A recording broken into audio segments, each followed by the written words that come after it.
Okay? Kung nandito ka, okay, naka 50-50 stance ka, alright? Okay, ibig sabihin yung bigat mo andito nasa in between legs, okay? Ngayon ay kung paano ka mag-transfer ng weight mo, parang ang magiging bigat dito magiging 70 at 30% na lang, okay?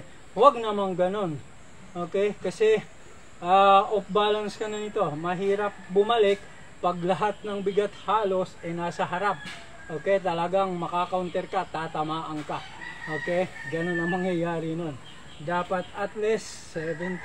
So gumanong ka man, mabilis ka ulit makaka-atras o makakaiwas o kung saan mo mang gusto pumihit. Okay, o bumaba ka, ganun, mag-shoot ka, yung mga tipong ganun, alright? Importante tayo at balanse. At syempre, lakas ng katawan. Okay, kailangan yun. Okay. So ngayon, kung halimbawa nandito ka na, okay, so pag pumalo ka, bam! Yung pag-transfer mo ng weight mo dun. Alright? Okay, medyo basa na yung kamay ko. Okay, so ngayon, lalagyan na ng puwersa. Alright, balik agad dito.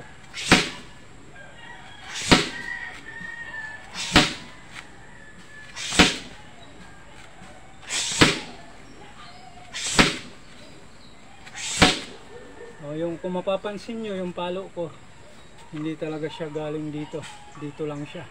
Okay, lalo na kung ang target mo halimbawa sentido, pag dito kasi masyado na siyang telegraphic, madali na siyang salagin. Pero kung nandito lang yan, mahirap salagin at mahirap din iwasan, maliban na lang kung mahusay umatras yun o di kaya mag-waving. Alright, bobbing, waving, yung mga tipong ganyan. So, syempre, sasanayin nyo rin yung kabila. Okay? So, una uli, stance 50-50 and then, pag-transfer ng weight. Pag-transfer ng weight mo, okay, balik sa umpisa.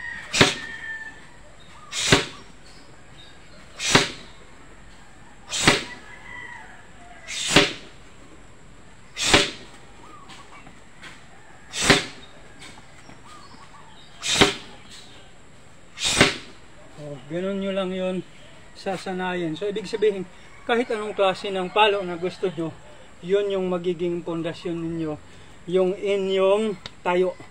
Okay, hanggang sa muli. At yun nga, gaya na sabi ko, ngayon siya, yun, yung isa basag na rin, ito naman isa, magpapalit na uli ako. Salamat.